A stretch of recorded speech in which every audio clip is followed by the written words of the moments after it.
Hello, and welcome to another episode of Speak, Film, and Enter, a podcast where we review and rank movies. I'm Nate. And I'm Dylan. And I'm Adam. Today, it is time to talk about Doctor Strange in the Multiverse of Madness. But before we get into that, Adam would like to hit you with all that jazz. All that jazz. I was going to say, I think we start putting it up as we introduce the movie and do all that, because this will be the real intro to everything. But yes, Doctor Strange today. To find us, follow us on Twitter, Facebook, Instagram, obviously YouTube. Ding the bell so you get notifications when we produce all of our content. That's the jazz. All of it. There you go. It's Got all right there. All right. So where were you, Nate? I was saying that we are going to be doing a spoiler review of the latest MCU entry, Doctor Strange in the Multiverse of Madness. Is this what, movie 28? Ooh, I in the don't MCU? know the exact number. I can't say I've been clocking. I'm not 100% sure either, but we're in the upper 20s at this point. Oh yeah. I wouldn't if for some reason you don't know what this is about and are listening and or watching a spoiler review of the movie, Adam is here to tell you what it's about. Yes, Doctor Strange in the Multiverse of Madness. Journey into the unknown with Doctor Strange, who, with the help of mystical allies both old and new, traverses the mind-bending and dangerous alternate realities of the multiverse to confront a mysterious new adversary. Ooh, indeed. Yes. Spooky. There you go. And this one directed by Sam Raimi, who did the original Spider-Man trilogy and the Evil Dead movies, I believe, and some other weird things. I don't think he's done a movie for a while, though. I think they said it's been like 10 years. Yeah, I feel like I haven't heard of his name in a while. Yeah, it's been a while. But he came out of, a hiatus.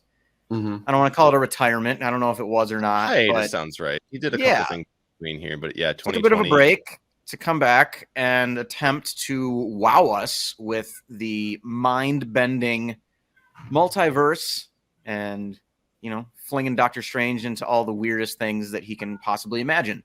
So, yeah, why not? Exactly. And again, like I said, this will be a spoiler review. So if you have not seen the movie yet and you don't want it spoiled for you, go watch the movie and then come back. And if you have seen it or you don't care about spoilers, then feel free to stay with us. We encourage you to. And should we get right into it with what works? Yeah, I think we should. I think we should. Channing Tatum thinks we should too. He's very enthusiastic. Yeah. So, aye, Captain. Who wants to dive into what works first? I can start. Yeah, go for it. All right. What works? I think one of the strengths of the Doctor Strange trilogy now. He's got there's only the second one, but it's like his sixth movie, I think. Yeah, that's what I'm confused. The strength of the first one, and I think this one, the visuals are awesome. In the first one, when you get the Sorcerer Supreme Tilda Swinton showing him the multiverse, or showing him the different mirrorverse, and all of those other things. It's super fun to see. It just opens you up to a whole new brand of like what the MCU can encompass and what it has to deal with. I think the same is true in this movie, dealing with some of the alternate realities as they're tripping through universes. Early in the movie, you get like the paint universe, and you get he gets cut into cubes, which is in the trailer. But I think a lot of that works Adam, very well. You watched the trailer? Listen, it's on every movie I went to like the last 3 weeks, so unfortunately I saw the trailer. I'm tangent. And this is a spoiler review, so it doesn't matter if it was in the trailer or not. It was in the movie. I was just surprised that Adam watched a movie trailer. I just wanted to quickly draw attention to that for a moment. And and again, tangent sidebar. They showed the whole new, I think it's like the new trailer for Buzz Lightyear or Lightyear coming out in June, July, and I was like, I just don't want to know more about it. Stop showing me things. Just show me, oh, look, a movie's coming out, and here's like a loose premise, and then give me the movie. Never need to know every detail. You got to be committed at it. You have to be willing to walk out of a movie theater while it plays a trailer if you really don't want to know. Stand in the hallway until the movie starts. Yeah, I'm not a Superman. I'm not. If you're about that no spoiler life, and you really want to go in blank, you got to commit, Adam. I'm just gonna bring those glasses people get when they've done LASIK surgery and just basically cover my eyes, just pretend I can't see. I'll just carry a cane and pretend I'm blind. I think that's a good strategy. Next time I go to a movie with you, you can just close your eyes and I'll tell you when they're all over. Thanks. But no, back to the movie. I really like the visuals. I thought that the performances were pretty good all around. I think Wanda is fantastic in this movie, given what is going on with her. I really didn't see a ton of like glaring problems in my head, at least because I was there for the experience. It's the most recent time we've gone to a Marvel movie was Spider-Man in what was that, November? Yeah. And December. while that one was like flashy, it lacked a little bit more substance. And I think because this had such a large scope to get into, much like Eternals, it adds a new volume to MCU. And what was the other one we got last year? Shang-Chi added like a fantasy element because this is not necessarily introducing, but because this is around the multiverse. We've gotten splashes of what the multiverse is, but it's never really been explained. And I think they did a good job in this movie of like toning it down to like a 5-year-old understanding and saying, this is what it is. Here's how it works. Here's the powers that are contained within it or of it. And that's it. Here we go. I think they did a good job setting that up right away to just say, here's the laws. We are going to adhere to them. Now everybody can understand what's actually going on. Because like I said, we've had splashes of it in other like TV. Well, I think Loki featured it pretty heavily. Mostly TV. I think really this is the first, like, if you've only seen Marvel movies, you've never watched even a single second of any of the shows, this is probably your deepest dive into the multiverse concept. And it was, I think it was worth it. It's been a part of the other movies. Well, and obviously No Way Home, but I get what you're trying to say, Adam. Yeah, I think it just set the ground rules of like, this is our launching off point for all of the movie versions of this. It's going to follow this type of rule. It's good to set that ground before we start going like, all right, well, now anything's possible, and then retconning stuff. So that's what I thought worked well. I agree with most of that. I'd say the visually and just how they visually represented everything, the different dimensions, the look of pretty much everywhere that they went. I also liked the horror elements that they tried to introduce into this one. I think this is definitely like the spookiest Marvel movie, or one of the spookiest ones. I mean, it's a better way of putting it than scary, because it's not. It's not that, but they genuinely go for a couple jump scares, and there's definitely some spookiness, which I liked. I felt like just visually and aesthetically, like they nailed that. I was going in expecting really cool visuals based on the first Doctor Strange, and I think this definitely expanded those even more. I really liked the thing where he was trying to trap Wanda, and it was like a cage of like spiky mirror things. Yeah, like that was cool. Like there was a lot of cool stuff like that when they were going toe to toe. So I would say that definitely worked for me. I think we're gonna run into something here where we haven't had a big disagreement on a movie in a while, and I think we're finally gonna get that today. I have some bullet points, and I literally have 3 things that I thought worked in this movie. I should also say I kind of disagree on how this movie looks. I thought there were moments that looked like absolute shit, like the CGI wasn't done.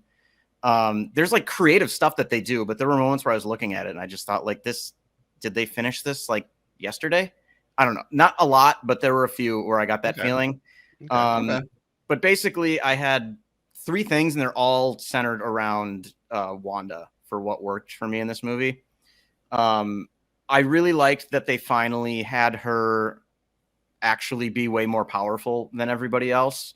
Like, they've shown us that she is, but because she's so much more powerful, the story has had to like find a way to sideline her for some reason, because otherwise she'd just kick everybody's ass. Like in Infinity War, there's like, she's just gonna like babysit Vision. Yeah. And then like even one of the characters, I can't remember which one, like Wanda finally comes out to help and instantly like destroys a bunch of aliens and like one of their ships or something. And somebody's like, why was she in there? Yeah. And it's like, well, because this would have been over too quickly, and we needed this scene to be like 20 minutes is the answer. And the fact that they finally let her just like kick some ass and just annihilate the Illuminati, I thought was very refreshing. Well, man, and not even kick some ass, not even really kick some ass, but actually be kind of the villain for most of the movie. Like kind of she's lean into absolutely the a idea, villain. lean into the idea that like she can be like she is a witch. Like she's not necessarily a clean cut good guy. Like I thought her whole thing was she is kind of that's been her arc. Ambiguousness there Yeah. because she is so powerful. Like she she's kind of started a that wild villain card. trend in WandaVision. Like But that's where she started that downward slope of like trying to get into like whether consciously or unconsciously in WandaVision was a villain for overtaking a town, like men, women, children. Like everybody was her mind slave. Like she just wants to be a mom. That's a deep dive right there into yeah. insanity. I'll touch more on Wanda as a villain in my things that don't work. But Elizabeth Olsen is just another thing for me that works. And we can talk more specifically about her with the other performances later on in the show. But I thought she was amazing. And then just the concept of dream walking, I thought was really cool. Yeah. Cool. It's not like the most unique thing I've ever seen. Like kind of the idea that like, oh, our dreams are just like different versions of ourselves. Like I've seen that in like Richard Linklater movies that like aren't fantasy movies. I did like it though. I thought it was a cool concept, but that was basically it for the things that I liked. Okay. Well, all right. Well, let's get to what doesn't work. Yeah, I got a laundry list here. Take us away, Nate. Yeah, this could be a minute.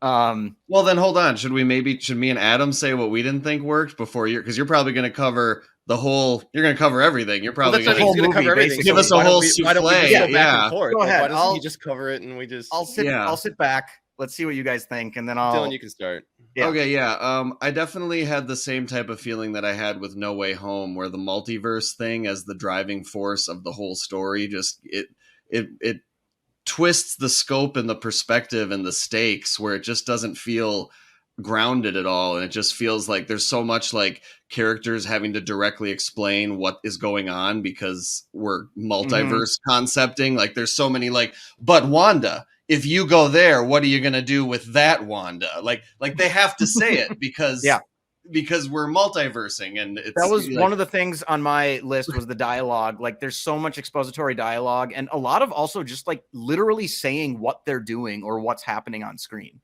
Like the scene when they're trying to pull like Wanda out of the, like she's dreamwalked into the other Wanda and they're like in her mind and they see the original one of that body like in a ditch or something like under like rocks or something that's like there's Professor like a X character, like goes in her head. Yeah. There's a character that like reaches over and is just like, I'm going to pull you out now.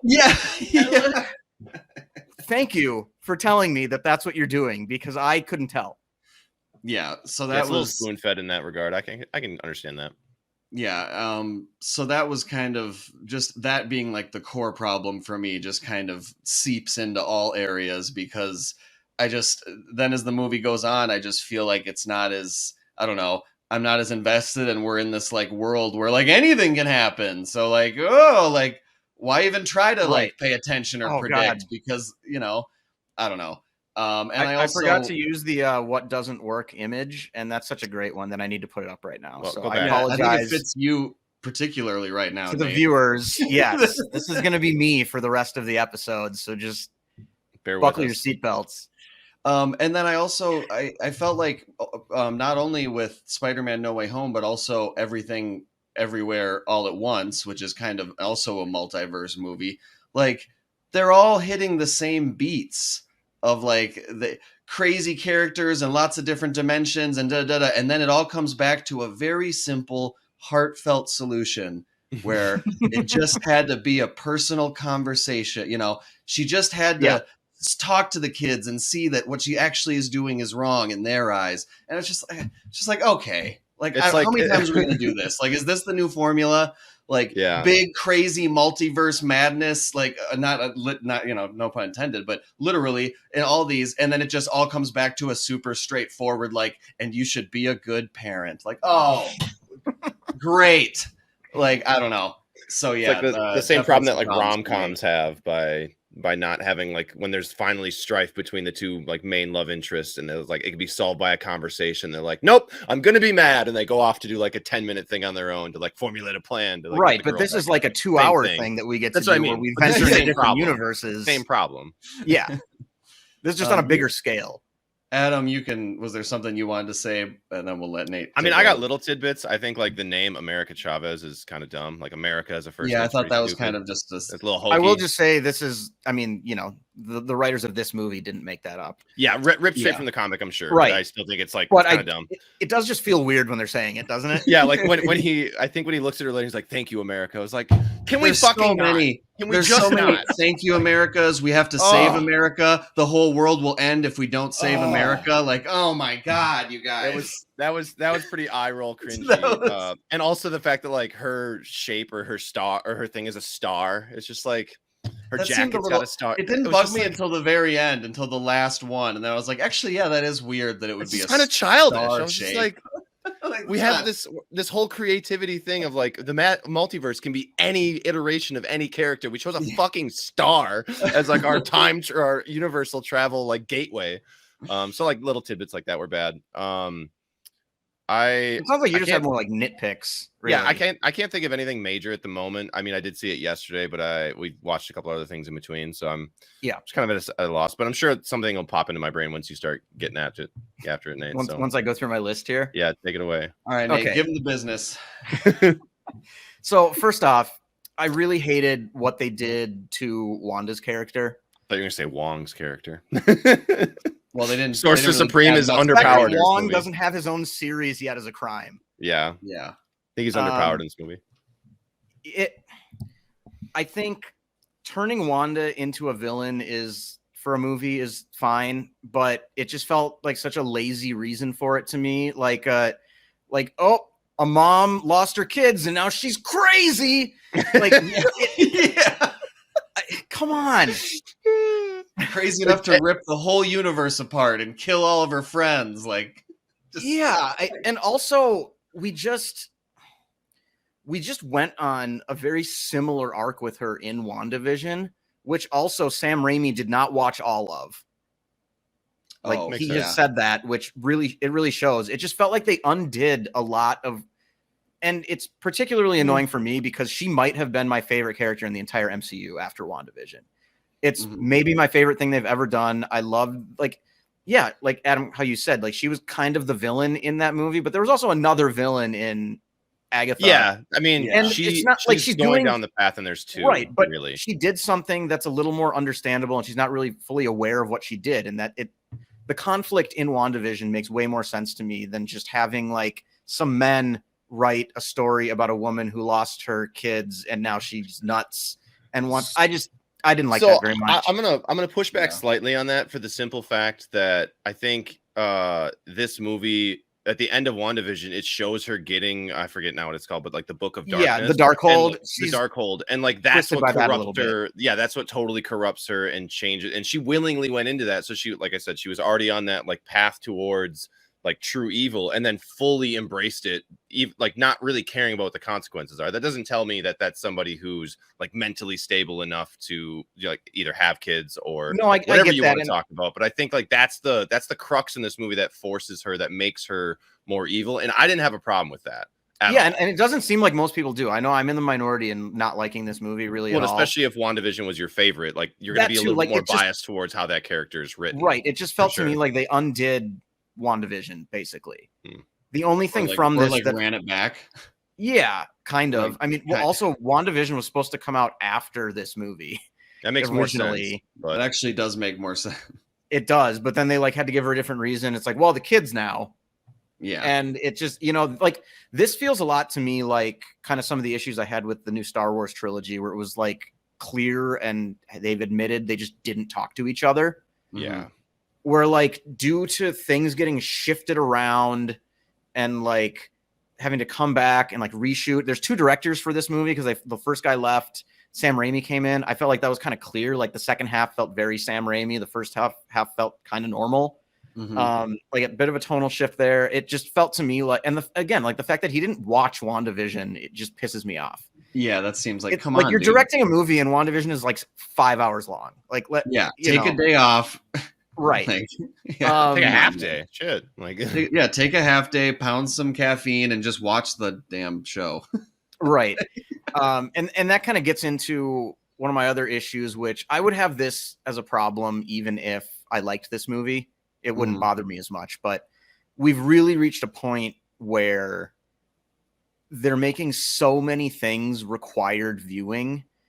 And part of the reason for that is because in their mind, I think it makes people watch everything.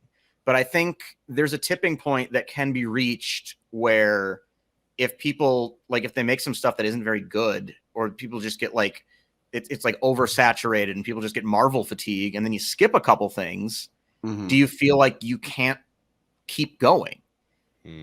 Where, like, in order to understand fully what's going on in this movie with the characters, you need to have seen Doctor Strange, Infinity War, Endgame, No Way Home, and WandaVision. Yeah. And so, like, calling this Doctor Strange 2, which they don't, by the way, which I give them credit for, because this is, I said 6 earlier, this is his 5th movie. Okay. And you are not, like, if you just watched Doctor Strange 1 and then watched this, you're not going to understand anything that's really going on with him. Yeah. And I pretty much just sort of covered all the issues that I had with this. Outside of 2, they really want, I can't even remember her name. Is it Christine, Rachel McAdams' character? Yeah. They so want that to be like a Peter MJ or like Tony and what's her name? Pepper? Yeah, Pepper. Yeah. They so want it to be that. And it like did anybody care at all that she was getting married? No, like, because he was that's in where, 3 like, movies after this, and she wasn't in any of them. Exactly.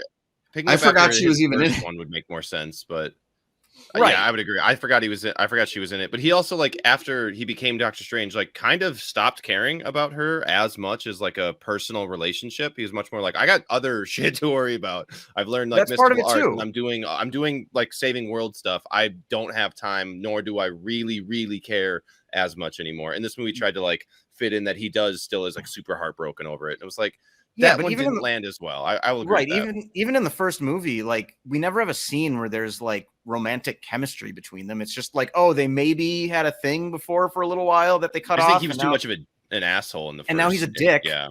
And she's kind of but like, it's not like there was even something to draw back from for us to remember. Like, we haven't seen a scene of them like simultaneously romantically interested in each other.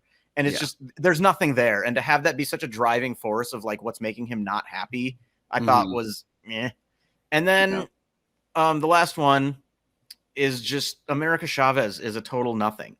They did nothing to make me care about her. And then also, I understand this is part of it, is that she doesn't know how to use her powers, but the fact that they're fighting at the end and she's like punching Wanda with like magic fists or whatever. Magic star fists? Yes. This is isn't Starfist like one of those? No, that was Star Crunch. That dessert. Yeah, Star Crunch. Yeah. Like Little Debbie thing or something. But this is kind of a similar issue to what I had in Moon Knight, which just recently ended, where it's like they've kind of stopped telling us what somebody's powers actually are and allowing us to understand like the range of their strengths and limitations and like what they're actually capable of doing. Yeah. She just like started punching Wanda, who's destroying everybody. I'm like, oh, she can do that? Yeah. And I don't know. That felt a little, and also just like they don't do really anything to make me care outside of like it's an innocent like teenager who's in danger. Like, that's it. They're just relying on that so much, but she's not a character in the movie. Really. No, she starts off, we meet her and she's already being chased and she's in danger, and then she's just chased and in danger for like the entire movie. Right. And like why couldn't we even gotten like, why couldn't we have even gotten like, Doctor Strange tries to teach her how to use her powers, and maybe we get some kind of nice bonding scenes with them. Or maybe he just tries to understand them more. Like there isn't really, they don't give them time. But Marvel has had a problem with understanding powers, everybody's powers, and then definitely power levels of characters, because like those have gotten retconned and redone and overpowered and underpowered like constantly. You brought up Wanda being underpowered or overpowered, but they sidelined her in a movie. The Hulk seems to have unlimited power. Look at like Avengers 1, but then by like Endgame is like, I'm typing on a computer while still being the Hulk, and just the fact that like Black Widow doesn't get destroyed by people like Wanda. Well, have, like in Black Widow's own movie, she gets like punched into a like metal grate barrier and like doesn't snap her spine. Like and like they make a joke about her taking ibuprofen, but it's not the same thing. Yeah, there's definitely some incongruencies with power levels and how every character is treated, especially given each fight. I don't know how she's gonna fit in like down the road, like if they bring her back to pop into other movies, because like you said, like her now we have her and Captain Marvel and Wanda that are all like, you know, Yeah. way more Well, and powerful. Doctor Strange. And Doctor Strange, and I guess if they want to try to use the Eternals, but like I don't know, it just feels like Okay, we'll see. where does she fit in? Like again, like out of all the newer characters they've introduced, I still feel personally like Shang-Chi is the only one that I feel like actually fits in. Well, right, and then he's just like a guy. Yeah, and Yeah. he's just like It's like Black Widow, basically, where they're just like they don't have superpowers. Like they should kind of not get up so quickly. Well, his dad, Shang-Chi's dad, is like immortal. So like he's inherited those powers and stuff now. Well, so, like, because he has the rings, though. Because he has the rings, But absolutely. he's just, like he's just a guy. That's like Yeah, saying and, like, Captain what do America's just a guy. He is just a guy. America- But now he's he's super. Like I understand it. His is internal. His is more similar to like Doctor Strange, where like yeah, he's got all these magic things and spells he can do, but like when he gets punched, he's still just a dude, like we are. He doesn't have who are you super talking about? strength. Who's just the dude? Doctor Shang-Chi Strange. or Doctor Strange? Oh, Doctor Strange. Like when he gets thrown into the side of a building, yeah, he should not get up. Yeah, that's fair. Yeah. But anyway, that was kind of my laundry list of what I didn't like. So thank you for humoring me. No, yeah, I agree. I'm not sure where America fits in down the road because like, I did hear too that she was supposed to be in No Way Home and be the one instead of Ned who like was able to create the little portals to find the other Spider-Men, but then like things got pushed back. And then Sony was like, well, we're not pushing our Spider-Man movie back because it's already. And Marvel was like, I guess screw it. She won't be like, that's where we get into this thing where it just feels like they ran into some problems. And I think this movie shows that. That's fair. That's fair. I will say I'm thinking a little bit more, especially because like I was higher on Eternals than you were, than I think both of you guys were. And I was higher on Shang-Chi than I think both of you guys were. I think to me, Marvel has built up a good enough like excuse to like give them a longer leash. So like I'm kind of in the vein of like trust the process. Like this will all come back around. Or anything. No. But like I've hated less the newer movies based on their flaws as I like hated some of the earlier movies based on their flaws. Like I'm holding the earlier movies to a higher standard almost. And these are I'm giving more leeway because I'm thinking, well, they did such amazing work, especially down the stretch with the first phase or until we got to Endgame. I think that's phase 3, like 3. They did such a good job with all of that and creating a great arc over those movies that I'm going to wait to see where this one lands before I go back and go, okay, so this truly was a bad thing. This truly was another bad thing, which caused problems for X, Y, and Z down the line. I'm just having more of a positive thought. Yeah, I think part of that, though, too, is that we still have some characters that were in phase 3 that were in like really good movies and part of that. So like we're attached to these characters, which is why this isn't something that I'm going to give like a horrible score to because it just like has characters that I like, even if I don't like what they did with them this time. It's hard for me to like hate it. It's just there were a lot of things that bothered me and I just kept thinking like, why did they do that? It feels like when we left Harry Potter in college, like, oh, I loved it, but like this is bad, this is wrong, this is bad, this is bad, this is bad. But like they brought all these other characters back and things were great, but like this was also bad. Like kind of feels that way.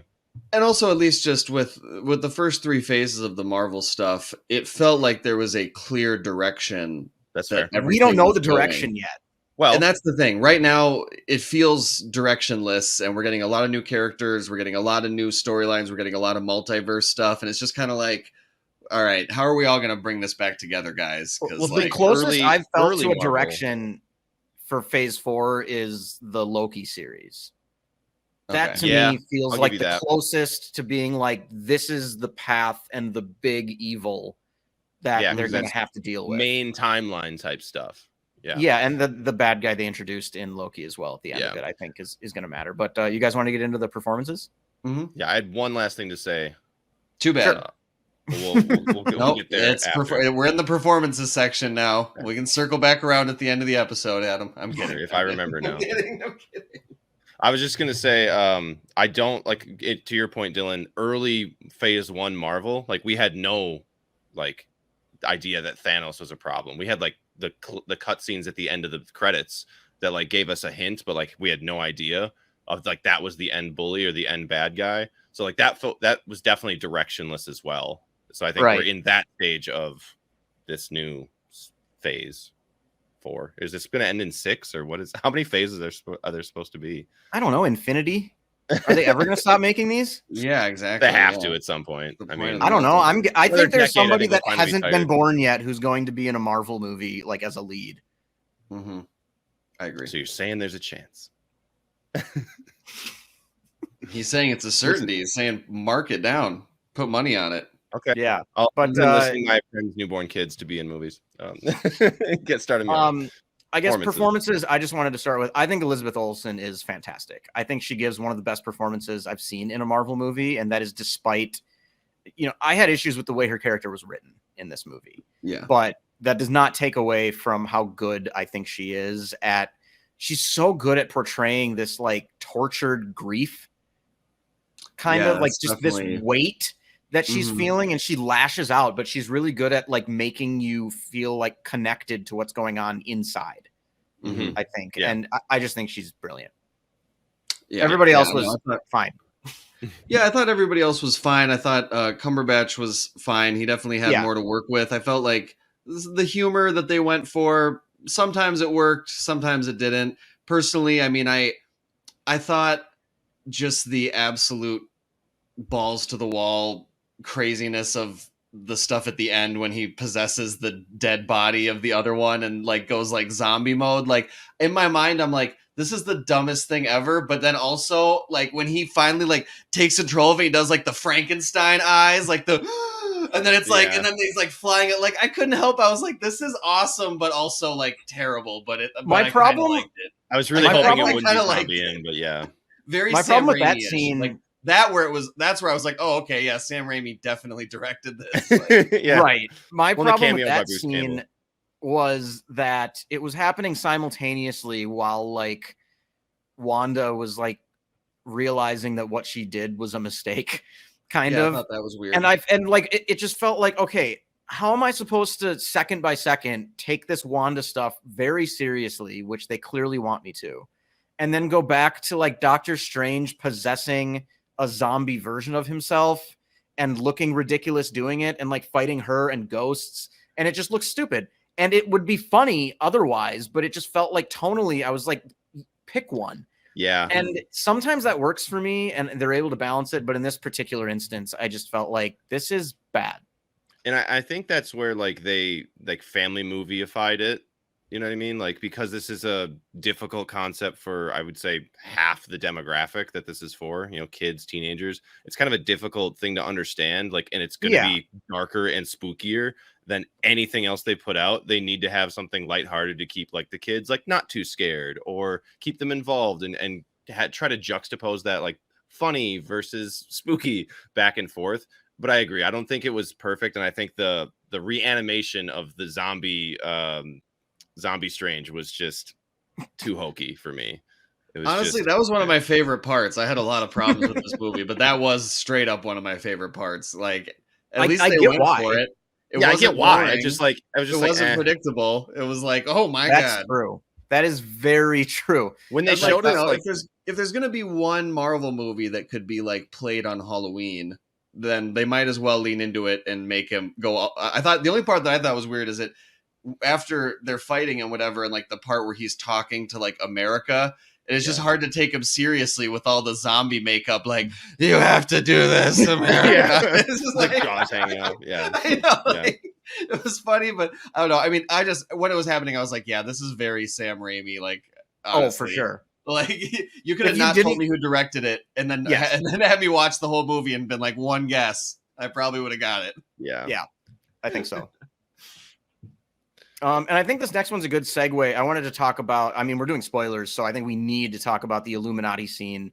And that I think kind of balances like, our next, we're just going to kind of talk about MCU stuff here for a little bit. But I think with performances kind of, Patrick Stewart's in this movie. And then the big reveal in this was John Krasinski as Reed Richards. Yeah. And I don't know yet if that is saying like he's actually going to be Reed Richards, or if they're just like cameo, or if it's just like audience fan service to be like, well, you wanted him and he doesn't really want to do it, but we got him for this like 10-minute sequence in this one movie where like in a different universe where he said Yeah. yes, that exists out there somewhere. And that kind of bothered me too. Or like the Illuminati thing was like almost them saying, yeah, we could be like have a more diverse cast. And here is what that might look like. We're going to give it to you for 10 minutes, then they're all going to die, and we'll remind you that this is a movie about another white guy. Yeah. Yeah. Oh, okay. I didn't just take couldn't. it that way. It just crossed my mind while I was watching it. I That's don't think fair. that was their intention for that. No, I was just like, oh, like I was that's just like- different. I had already reached the point where I was just like, I don't like this movie. And then it was just like, oh, we've got like, because they gave us the what's her name, Peggy, as like Captain Britain or what? They called her. Yeah. It was what? It starts with a C. Captain. No, it's Oh, Captain. I'm sorry. What the hell did they name her? I literally looked it up after the movie too, and I can't remember. I'll look it up. I'll keep Okay, yeah. talking. I'll look it up. It was just kind of so many of the like. It felt like a lot. One of the biggest criticisms that you get from people who aren't fans of the MCU is that it's like every movie is just about another white guy, basically. And like one of the things is just being like, well, Peggy doesn't really get to do anything, and that scene felt to me like them. Captain Carter. Oh yes, thank you. Oh, just her last name. Yeah, Captain Carter. Yeah. Them just kind of being like, see, we've got some diversity in this movie. And in I also, the alternate universe. what I picked up on, or what I felt like during that scene was, I felt like they were trying to hop on kind of the in vogue trend started by like Invincible and The Boys, and even like the DC movie Suicide Squad, where this whole like, hey, here's a bunch of superheroes and here's them brutally being murdered.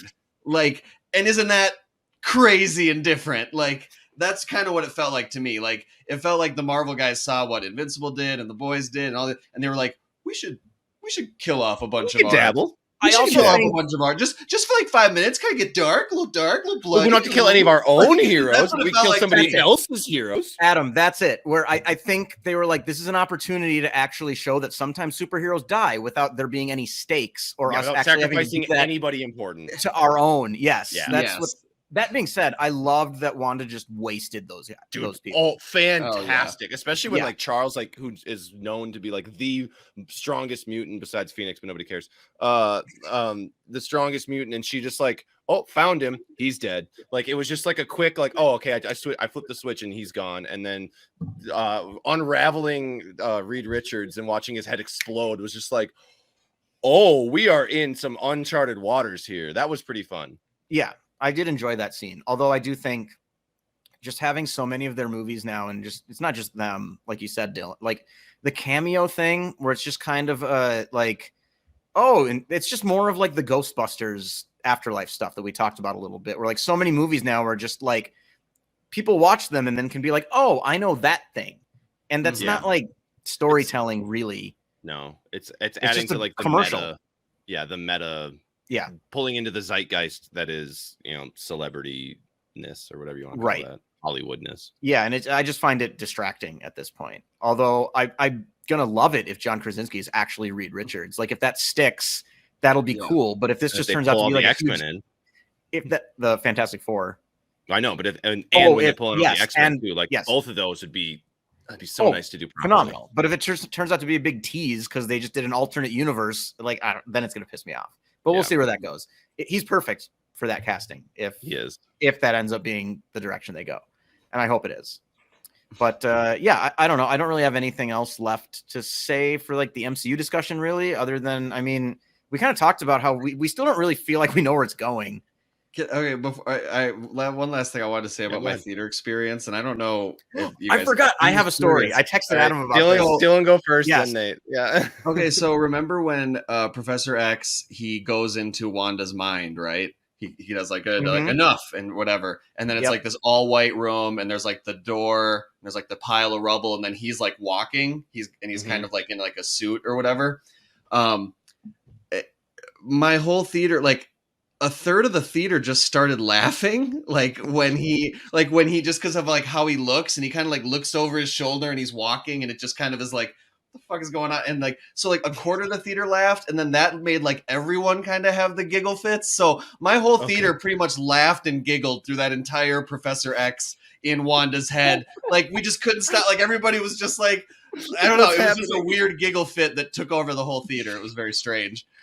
I don't think that scene was meant to be funny, but no one could take him seriously. No one could handle it. Nice. No. So my experience with this movie is I can safely say this has never happened to me before. I went into the theater and the movie, you know, the trailers are playing and there weren't the trailers I was expecting. Like we didn't see the Lightyear trailer. I had heard that we got the Avatar 2 trailer before that, like exclusively before Doctor Strange and the Multiverse of Madness. They're playing the Avatar 2 trailer. We didn't get either of those, and I don't think we got the Thor Love and Thunder one either. We just got like weird, we did. like sort of I drama. got all of those. It will make sense. Oh, that's right. That's right. Yeah, I remember what happened now. Yeah, it'll make sense in a moment. And then the lights finally go down, and the like production company whatever comes up, and it's like I can't remember where it was. It was like Columbia or Universal or whatever, and I was just like, that's weird. Did they like make that? That's not like, where's the Marvel credit intro that we're used to? And at first I thought like, did they like make this in conjunction with another studio and I wasn't aware? And then we saw another one after that wasn't Marvel, and then the movie like started and there was just like a kid dancing in the living room and I was kind of like, this is not how I thought this movie was going to start. And actually I'm starting to think that maybe this isn't the right movie. And then it like the camera turns and it's just Mel Gibson sitting in a chair. Oh my God. Can you imagine old alcoholic Mel Gibson just... That's basically what he looked like. And then I realized that the movie that is on the screen in front of me is Father Stew. Oh my God. That's with Mark Wahlberg, right? Mark Wahlberg and Mel Gibson. Yeah. And I bet roughly 20 people stood up, including myself, at the exact same time. And we just instantly had this like, oh shit, I'm in the wrong theater. Yeah. Although I also, as I was standing up, I was thinking like, how was my seat available then in like the exact way that I saw it was sold online? Yeah. Like it was entirely full and there was one spot left and I bought it in the back row. And I was like, that seems like a really weird thing to happen in not only two theaters, but like the wrong one that I went into. Yeah. Also has this. And then a bunch of us get outside and we're all just, and like everybody just immediately turns to look at the poster outside the room. And it's the Doctor Strange poster. And we're all just like, are we in the, no, this is right, isn't it? And then like, we're checking our phones for like what screen it says that we're supposed to be in. And we're all like, this is right, isn't it? And then some other person walks back who apparently ran out like right away. And she was like, I told them it's wrong. And I was like, okay, good. And like, it created a very interesting camaraderie amongst like strangers. Yeah. Where I was then like talking to these people as I was walking back into the theater. We get back in and Father Stew is still on. And then we sit back down and then like 15 seconds after that, like somebody from the theater. Oh, another thing, they were checking proof of tickets at Willow Creek because they don't have tickets takers there. They never do that. But for something like Doctor Strange, I think they decided they needed to because it was like basically sold out. Yeah. People were just walking. So also that was another thing that ran through my mind when Father Stew started and I thought I was in the wrong theater. I was like, why the fuck would they be checking tickets for Father Doctor Stew? Yeah. And we get back in there and the guy comes in, he's like, yep, so they're playing the wrong movie. They should have this fixed in about like 10, 15 minutes or so. And this guy down the aisle next to me just goes like, well, I'm invested now. He was emboldened by the camaraderie you guys had out in the hallway. Did you give that guy a high five immediately? Too far down. He was like in the corner. But I loved the like somebody complaining about like, no, I want to watch Father Stew. Yeah, it's too late. Right. I'm invested now. But I gotta say, if there was like one actor I could choose as like the top person, I would not want to like accidentally be watching a movie of theirs. It's easily Mel Gibson. I mean, the only way it could be worse is if like Harvey Weinstein was in the movie. Yeah. Or like an old Bill Cosby movie or something. Like, exactly. It's just like, this doesn't look right. Oh, Mel Gibson, definitely not right. Like, Yeah. it was very strange, actually. I was gonna say it was just a super meta playing of the multiverse where you got transported into a dimension where Mel Gibson is still extremely popular and his movies sell out.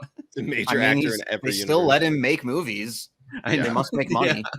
They must, or he produces and directs them all. But yeah, that's my story of the beginning of Doctor Strange, and then after that, we got the Thor: Love and Thunder, the Lightyear, and the Avatar 2 trailer. Also, Nice. the like 10-year-old kid sitting next to me, like 10 seconds into the Lightyear trailer, just like turns to his mom and goes like, "When does he turn into a toy?" it's not like that, I don't blame him, but it was Yeah, very funny to hear somebody say that out loud, and I was trying Genuinely and very honestly hard not to confused. laugh.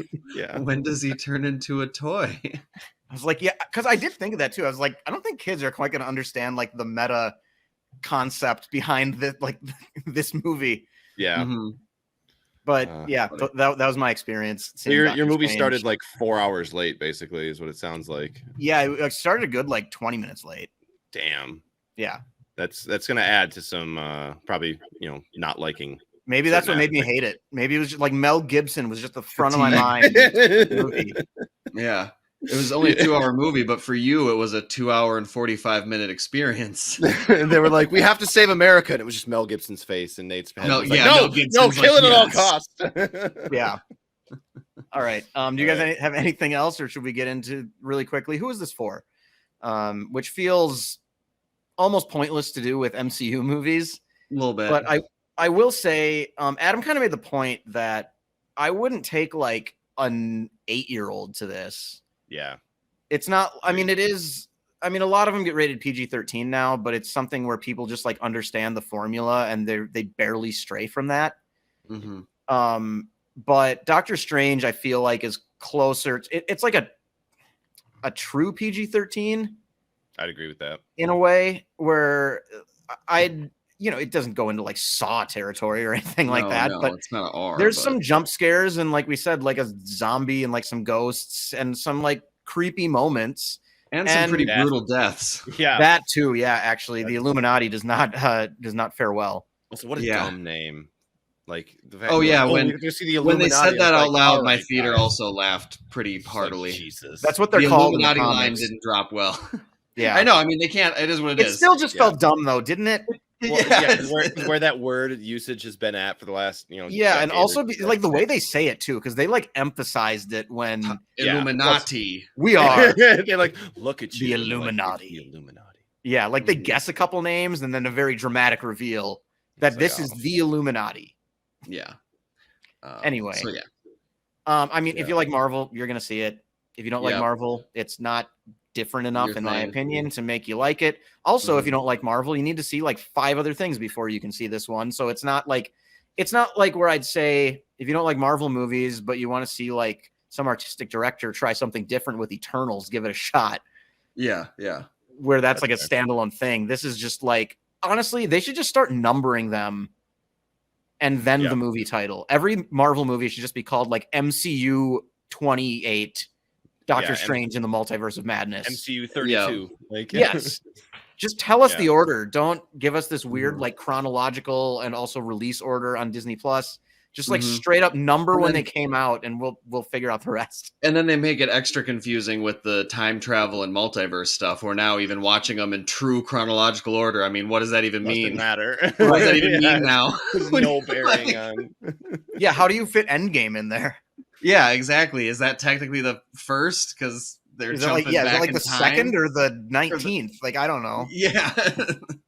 All right. Should we get to the stars? Yeah. Yes. Okay. We'll be right I back want to with our go star first.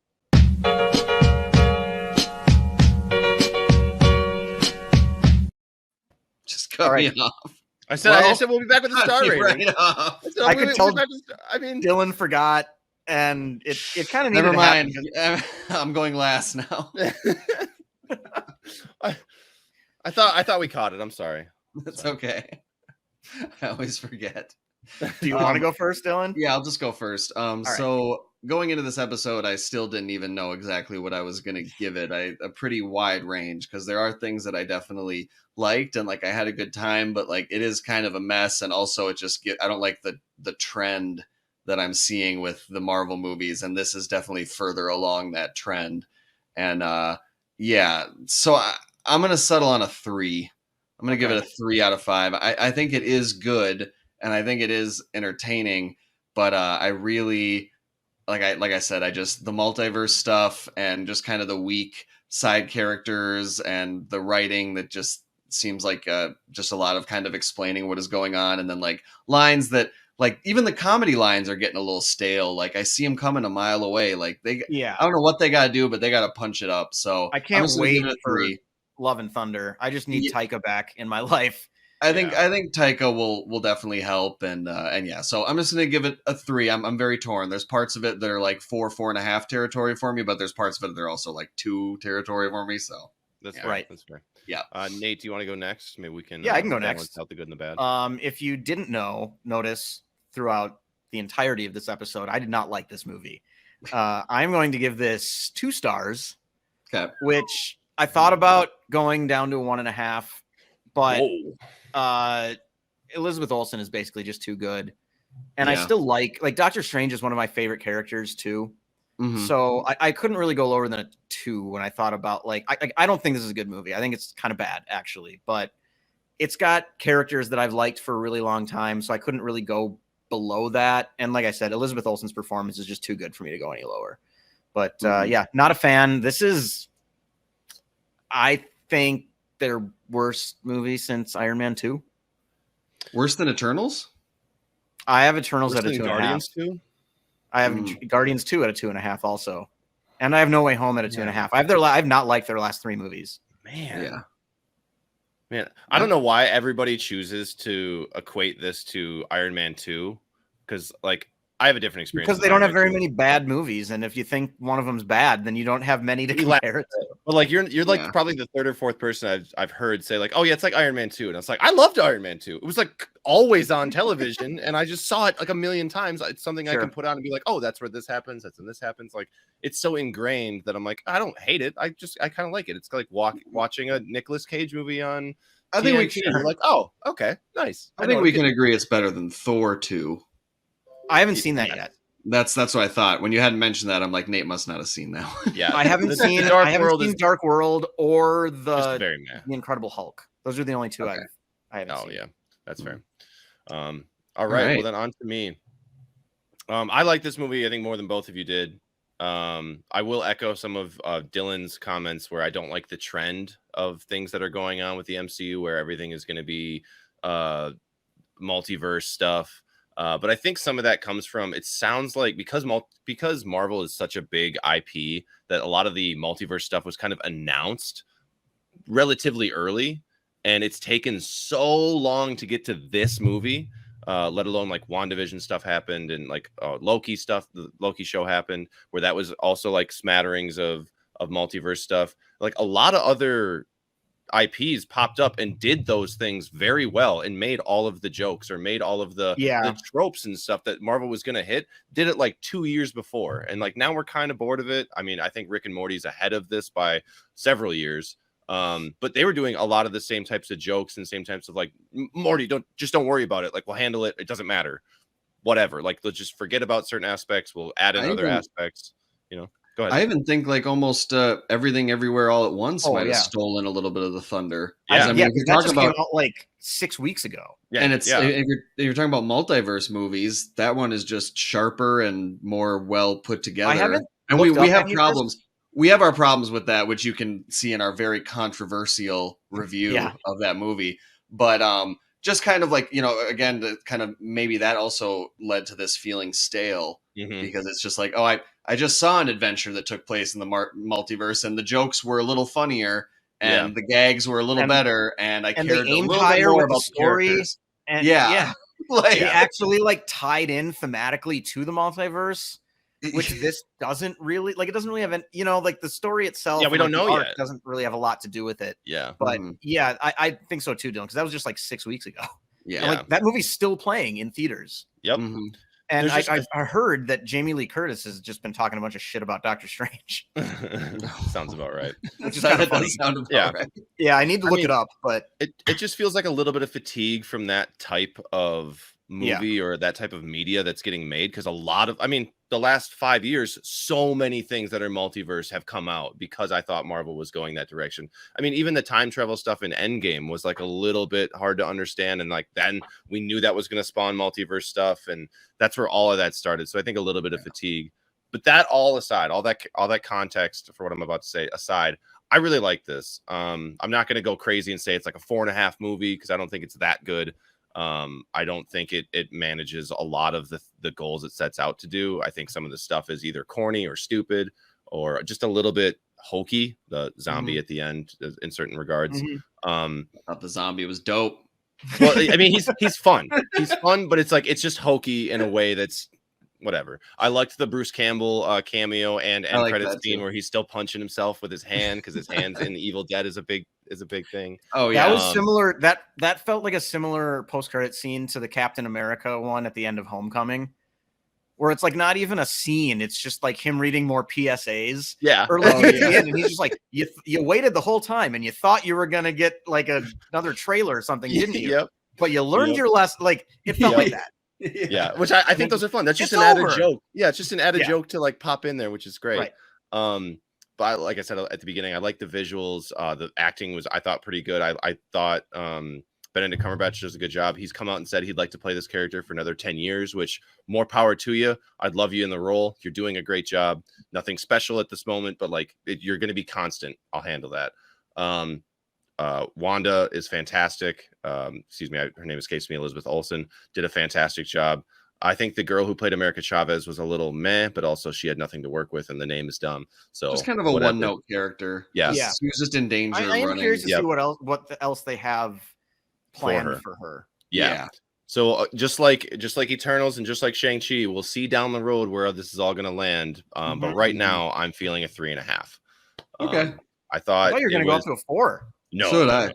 Did we talk you down? Is it our fault? No, before the show started, It was the zombies' fault, Dylan. I was going through Letterboxd and logging some stuff, and I was like, you know what? I think it's going to be a 3.5. It's good, and it's good enough to see. You should go see it. There's a lot of fun stuff that happens in it. It will obviously contextualize a lot of the rest of the MCU, which is we're going to get. I think later this year we got 1 more, 2 more, and then next Thor, year we got Love and Thunder, and Black Panther: Wakanda Forever. Okay, yeah, so we got like 2 more. So we'll see a lot more of that. It didn't reach some of the heights that Marvel is known for, but it definitely didn't drop all the way down to Thor: The Dark World levels or Guardians 2 levels, even for me, because that's not my favorite. So yeah, fair enough. So yeah, 3.5 for me. All right.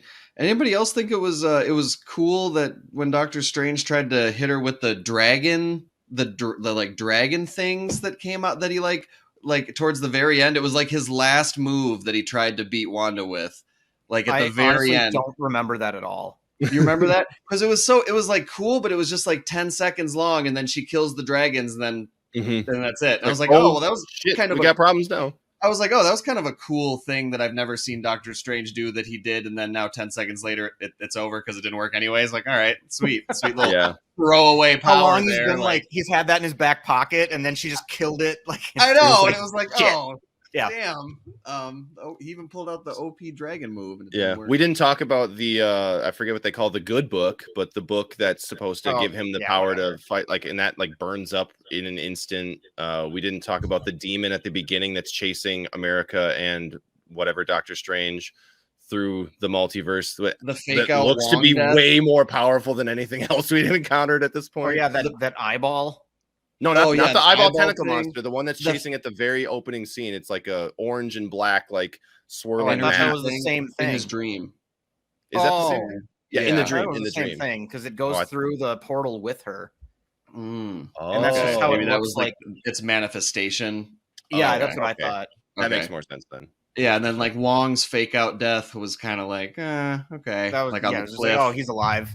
Yeah, and then of course we just need to find a reason all the way back up. We need to find a reason for him to not be on screen for the next like 40 minutes.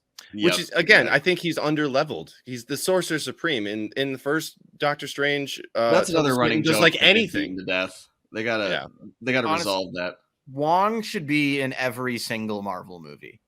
That He would should be be like the guy, new. the guy what are you who doing? voiced had a Yeah. character in every Pixar movie up until like 2 years ago. Yeah, Mhm. I can't remember his name, but John yeah. Ratzenberger. Or how that agent guy used to show up in every one of them for like Oh the first yeah. the first Oh, couple Coulson. phases. Coulson, yeah. So yeah, no, it'd be cool if Wong just made one brief appearance in every movie. The new Stan Lee.